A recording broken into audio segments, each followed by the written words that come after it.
자, 요한일서가 여기서 마무리되어지고요. 자, 요한2서를 보겠습니다. 자, 요한2서와 요한3서는 한 장씩밖에 안 돼 있어요. 아주 간단한 내용들, 교회 안에 있어지게 되는 간단한 내용들을 좀 설명하고 있습니다. 자, 요한2서 1장 1절만 요한2서 1장 1절만 같이 한번 읽어볼게요. 시작.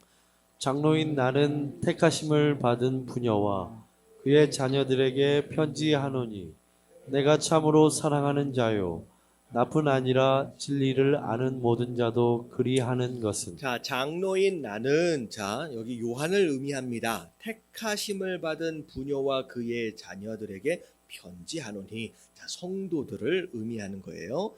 자, 내가 참으로 사랑하는 자여 나뿐 아니라 진리를 아는 모든 자도 그러한 것은 우리 안에 거하여 영원히 우리와 함께한 진리로 말미암느니라. 그래서 우리가 서로 사랑할 수 있는 이유가 무엇이느냐? 우리와 함께하고 있는 그 진리 때문이라는 거죠. 그러니까 우리가 서로 볼 때 서로 참 다 이뻐할 만한 구석들로만 인해서 서로 사랑하는 것이 아니라는 거예요. 그렇잖아요. 서로 보면 참 부족한 것들도 많고 연약한 것들도 많다는 거죠. 근데 우리가 서로 사랑할 수밖에 없는 이유는 무엇 때문이다? 진리 때문이라는 거예요. 여러분, 이 진리라고 하는 것은 곧 예수 그리스도를 의미합니다. 그리고 또 말씀을 또 의미하기도 하고요. 그래서 이 진리는 또 복음이에요. 예수 그리스도, 복음, 또 말씀.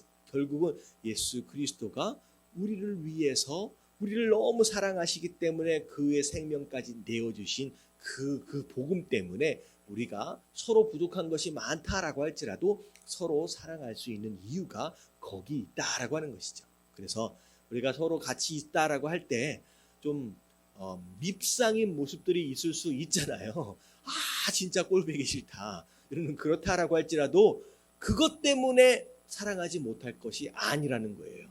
우리는 뭐 때문에라도 사랑할 수 있다? 진리 때문에라도 우리가 사랑할 수 있다라는 거죠. 그래서 어떻게 보면 요한이 지금 편지를 쓰고 있는 이 상황들, 뭐 모든 교회가 다 자랑스럽고 다 괜찮겠습니까? 그렇지 못함에도 불구하고 사랑하는 이유는 뭐냐면 진리 때문이에요. 진리. 자, 은혜와 긍휼과 평강이 하나님 아버지와 아버지의 아들 예수 그리스도께로부터 진리와 사랑 가운데 우리와 함께 있으리라 라고 하면서 자, 문안하는 첫 번째 인사가 나옵니다. 자, 그러면서 자, 4절 다 같이 시작. 너의 자녀들 중에 우리가 아버지께 받은 계명대로 진리를 행하는 자를 내가 보니 심히 기쁘도다. 자, 소식을 들은 거예요.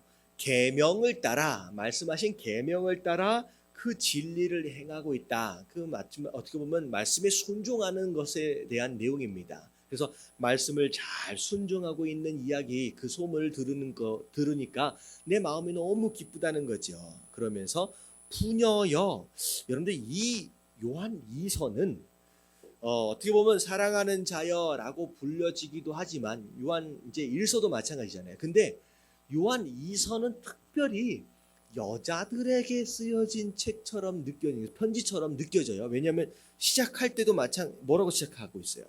택하심을 받은 부녀여라고 시작하잖아요. 그래서 저 5절에 보니까 또 뭐라고 또 불러요? 부녀여라고 불러요. 부녀여. 자, 내가 이제 내게 구하노니 서로 사랑하자. 그러면 이 얘기는 왜 나왔을까요? 아마도 이 편지를 받게 되는 어떤 공동체 가운데 누가 문제인 거예요? 여자들이 지금 문제인 거예요. 이 여자들이 문제인 거예요. 만나면 서로 사랑하기보다는 잘못된 어떤 그런 이제 말들과 그런 것들이 많이 있었던 것 같습니다. 여기 제가 얘기하는 게 아니에요. 지금 요한 2서가 지금 그렇게 쓰잖아요. 부녀라고 구체적으로 부르는 걸로 봐서 지금 이 교회는 여자가 지금 문제인 거예요. 서로 사랑하자라고 얘기하는 걸로 봐서 서로 자꾸 이간질하고 여자들이 조금 그런 게 조금 있죠. 서로 약간 이렇게 서로 이렇게 그런 것들이 좀 있어요. 자, 그래서 서로 사랑 좀 합시다. 사랑하자라니까 제발 서로 사랑 좀 합시다. 이런 억양입니다. 자, 이는 새 계명이 아니래요. 자, 처음부터 우리가 가진 계명 아니냐. 자, 또 사랑은 이것이니 우리가 그 계명을 따라 행하는 것이요. 계명은 이것이니 너희가 처음부터 받은 바요 같이 그 가운데서 행하라 하심이니라. 내가 지금 새로운 얘기하는 거 아니지. 예수님께서 말씀하셨던 거고 우리가 십계명을 통하여서도 이미 처음부터 우리에게 주신 계명 아니냐. 제발 우리 서로 싸우지 말고 사랑 좀 합시다. 지금 그 얘기예요. 그래서 6절까지 첫 번째 권고의 말씀은 여자들에게 하신 말씀으로서 제발 서로 사랑합시다 라고 하는 것이 첫 번째 내용이고요. 자, 두 번째 내용은 7절입니다. 다 같이 한번 읽어볼게요. 시작. 미혹하는 자가 세상에 많이 나왔나니 이는 예수 그리스도께서 육체로 오심을 부인하는 자라. 이런 자가 미혹하는 자요 저 그리스도니. 자, 앞에 요한 1서에 나왔던 내용이 좀 반복되어지고 있습니다. 예수 그리스도의 인성, 성육신을 거부하는 자는 적그리스도라는 거죠. 이거는 우리가 미혹하는 자로 우리가 분류해야 될 차입니다. 그러면서 자, 너희는 스스로 삼가라고 나왔어요. 여러분 이게 삼가라고 하는 것은 영어로 보면 와치아웃이에요. 여러분 와치아웃 한다라고 하는 것은 무엇을 의미하느냐?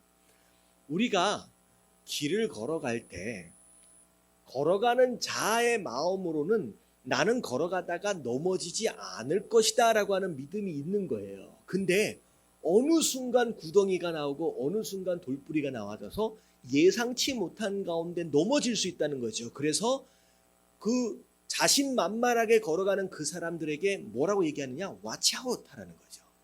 그러니까 이 얘기예요. 지금 이 편지를 받고 있는 대부분의 많은 성도들, 여러분들 지금 사실 그런 믿음이 있을 거예요. 에이, 나는 절대 이단에 빠지지 않아 라고 하는 믿음이 아마 다 있을 거예요. 근데 절대 방심하지 말라는 거예요. 이단에 빠진 사람들이 바보들이 빠지는 게 아니거든요. 그럼 가서 한번 보세요. 이단들의 어떤 사람들이 빠져서 이상한 짓 하고 있는지 여러분들보다 바보 같은 사람들이 빠지는 것이 아니에요.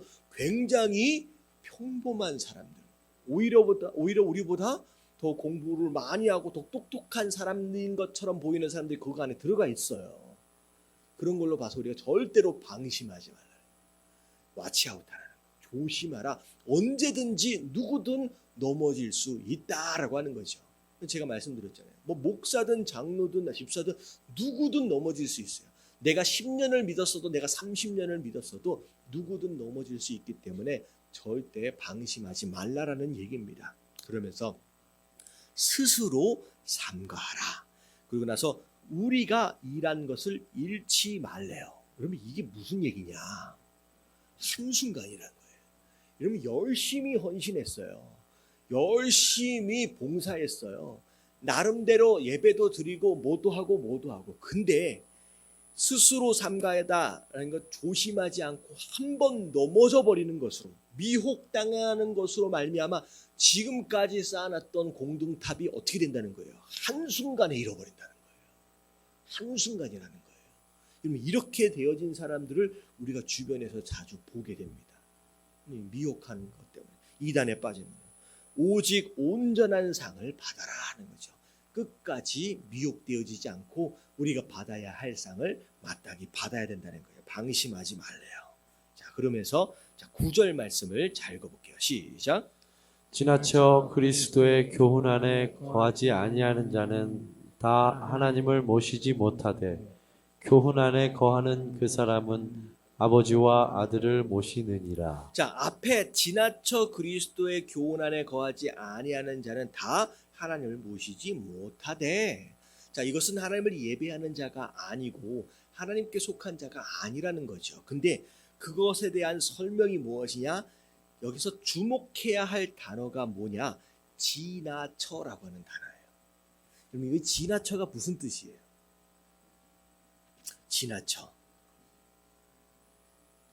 지나쳐. 여러분 영어로 보면 run ahead이에요. run ahead. 이거 무슨 뜻이에요? 앞서간다는 거예요. 여러분 이게 굉장히 중요해요. 주님과 동행해야 돼요. 주님과 동행한다라고 하는 것은 최대한 빨리 가봤자 주님보다 앞서가서는 안 된다는 거예요. 옆 아니면 뒤에야. 그러니까 우리가 신앙생활을 할 때 절대 우리가 조심해야 될 게 뭐냐면 앞서가서는 안 돼요. 스피드가 굉장히 중요합니다.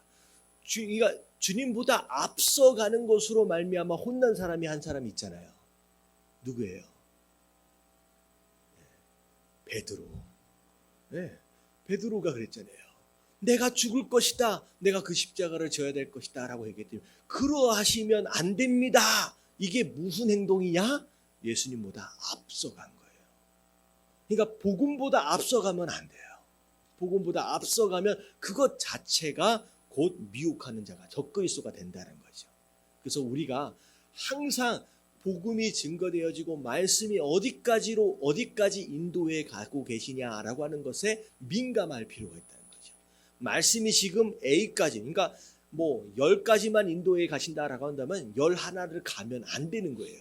10가지를 가고 거기서부터는 인도하심이 없으면 뭐 하면 돼요? 거기에 기다리고 서 있어야 된다는 거죠. 그래서 run ahead 하면 안 된다라고 하는 게 바로 그 얘기입니다. 그래서 지나쳐 가지 말라. 앞장서 가지 말라는 거예요. 그리스도의 교훈 안에 거해야 한다라고 얘기합니다. 자, 10절. 누구든지 이 교훈을 가지지 않고 너희에게 나아가거든 그를 집에 들이지 말고 인사도 하지 말래요. 그런데 이런 미혹하는 영, 신천지든지 아니면 뭐예요? 여호와 증인이든지 여러분들 같이 집 안으로 들이지 마십시오. 절대 함께, 심지어 인사도 하지 말라는 거예요. 왜냐하면 가까이 하는 것으로만 이게 굉장히 영적인 것이기 때문에 어느 순간 내가 물들어 버릴 수 있고 내가 넘어질 수도 있기 때문에 그에게 인사하는 자는 그 악한 일에 참여하는 자가 된다는 거예요. 자, 12절, 13절 다 같이 시작. 내가 너희에게 쓸 것이 많으나 종이와 먹으로 쓰기를 원하지 아니하고 오히려 너희에게 가서 대만하려 말하려 하니 이는 너희 기쁨을 충만하게 하려 함이라. 택하심을 받은 내 자매의 자녀들이 내게 문안하느니라. 자, 이 글을 쓰면서도 어찌 보면 빨리 가서 내가 너희를 만나고 싶다라고 하는 어떤 그런 기대가 이 요한에게 있는 것입니다. 그래서 요한 2서를 자, 정리를 하면 이런 거예요. 자, 첫 번째 뭐예요? 누구에게 이야기하고 있어요? 여자들아, 부녀들아, 제발 좀 뭐하라? 서로 사랑하라. 만날 때마다 내가 서로에 대해서 어떻게 무엇을 이야기하고 있는지를 우리가 점검할 필요가 있습니다. 만나면 그거 알아? 김 집사가 말이야 하면서 이야기하는 것은 다 혼날 일이라는 거예요. 여러분 여자들 이거 너무 좋아하거든요. 그러면 만나면 시간 가는 줄을 몰라. 전화통을 붙들고 전화통이 어떻게 해요? 전화통이 뜨거워질 때까지 그 얘기가 끝나지가 않아. 그래 놓고선 전화를 끊으면서 뭐라고 해요?